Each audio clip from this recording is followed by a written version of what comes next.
and beat down, but I don't stay low.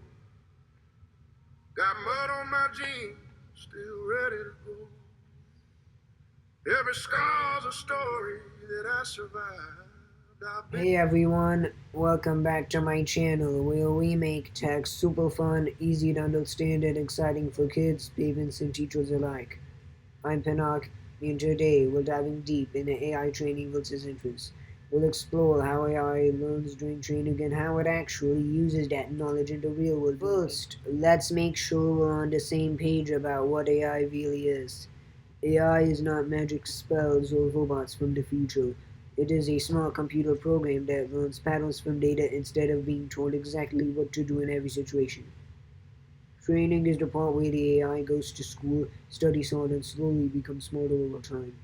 Inference is the part where the trained AI uses that knowledge to make decisions, give answers, or help people in real life. Inference is about doing it, inference is about knowing, and both are essential for real world AI. Training is the phase where the AI model learns how to do its job by studying lots of examples. During training, the model looks at the data over and over, makes guesses, sees where they got wrong, and slowly tweaks its internal settings to get better. Before you can start training, you first decide what the AI should do, such as spotting spam calls, recognizing animals in photos, or suggesting movies and songs. Once you know the goal, you collect data like images, text, audio clips, or numerical information that matches the task. This data must be cleaned so that broken files are removed, duplicate examples are deleted, and incorrect labels are fixed so the AI does not learn from mistakes. Then the data is split into three parts: training data, which the AI studies with, validation data, which checks how well the AI is learning without cheating, and test data, which is used only at the very end as the final exam. If the AI just memorizes the training data and cannot handle new examples, that is called overfitting. So engineers use tricks like mixing up the data and stopping early to keep the model honest. In most modern systems, the AI studies in small groups called batches, and the whole process repeats over many rounds until the model performs well. Training is super expensive. It needs tons of powerful computer chips running for days, weeks, or even months. There are several main ways that AI can learn, and each style is like a different study method. In supervised learning, the AI learns how to group similar things together, such as this is a cat or this is spam. There are lots of data points in the unsupervised learning, such as grouping similar data points together that might be fraud. In self-supervised learning, the AI generates its own labels for the data, like guessing a missing word of an image or a missing part of a sentence. There is also the semi-supervised learning, where there are lots of labels and the AI has to base it off the labels. In reinforcement learning, it leads to the best results, and in transfer learning, it saves the time, data, and money. Inference is when the trained AI model is finally put to work and used in the real world. During inference, the model no longer learns or changes its internal settings. It only uses what it learned during training to make predictions on new inputs. But here's where it gets really cool. Inference engineers work on everything from the tiny instructions that run on a computer chip all the way up to the giant cloud systems that serve millions of users, all to make inference as fast and cheap as possible. When you give the AI a new photo, a new message, or a new audio clip, the first step is to prepare that input so it looks similar to the data the model saw during training. A photo might be resized, a sentence might be broken into small pieces called tokens, and everything is turned into the right format.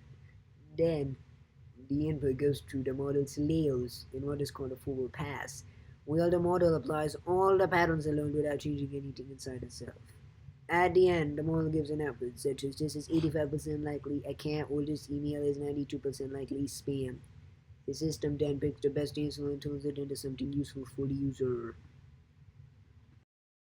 For chatbots and language models, inference actually happens in two steps. First, the AI reads your entire question, like a cat or this is spam. Then, the AI follows it up with another part where it fills the notes on the peripheral. Then it goes to decode where it decodes everything you said.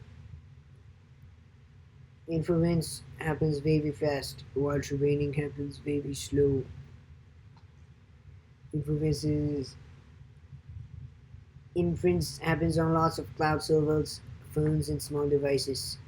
and it can be used millions or even billions of times a day. First, how long do you wait before the AI starts typing its answer? That's based on the reading step. Second, how long does it take for the AI to write its answer? That's based on the writing step.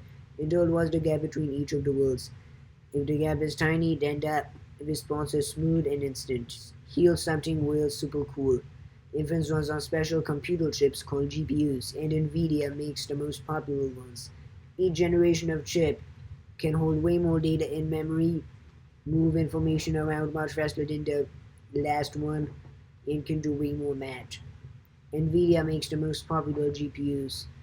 While one of them is called Hopper chips, and another one is called Blackwell chips, which is even more modern than the Hopper chips and is known for its fast, reliable use. Hopper is the most popular one, though.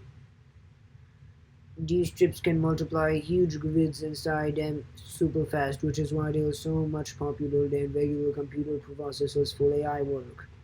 And when one chip isn't enough for a really big model, engineers connect multiple chips together using super fast links, kind of like plugging multiple brains together using high speed layers of software that make it all work, kind of like floors in a building.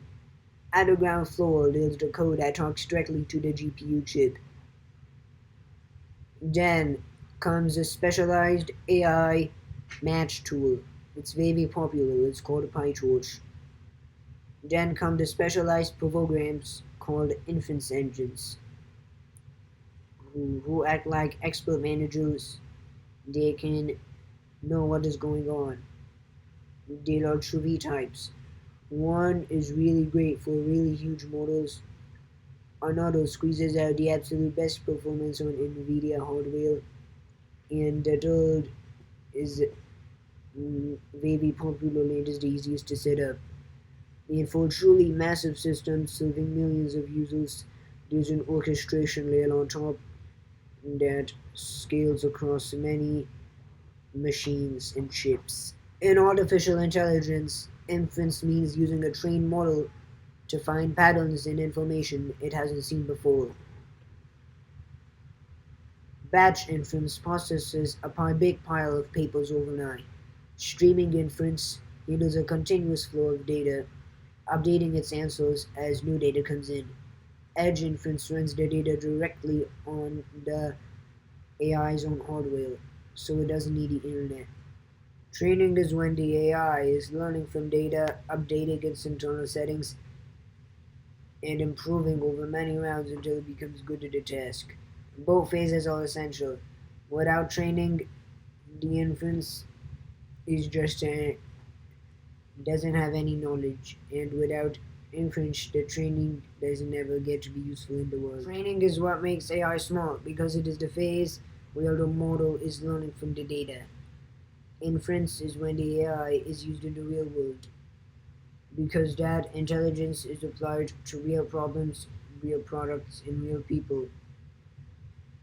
Inference engineers do a lot of things to make inference very fast, such as delivering instructions to a computer chip, scaling data across many chips and data centers, and having the right tools to manage it all. The true magic of AI comes from fast, reliable use during inference and smart learning during training. Cool. Think of training as the long, behind the scenes process of building your ultimate battle robot in the lab, choosing the best chips, feeding in mountains of data, and doing thousands of practice rounds, all to make it very good. Training is the part where it's doing that, and inference is the part where that robot is sent out into that world to fight, help, and impress everyone. If you want to learn more about the engineering behind inference, check out the book made by Philip Kiley, Inference Engineering. It covers everything from tiny chip instructions to massive cloud systems.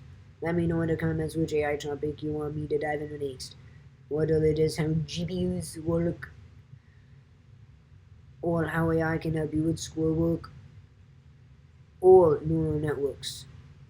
Smash like if you learned something new, subscribe for more videos, and drop in the comments some stuff. Catch you next time. Bye. transactions as either fraudulent or not fraudulent.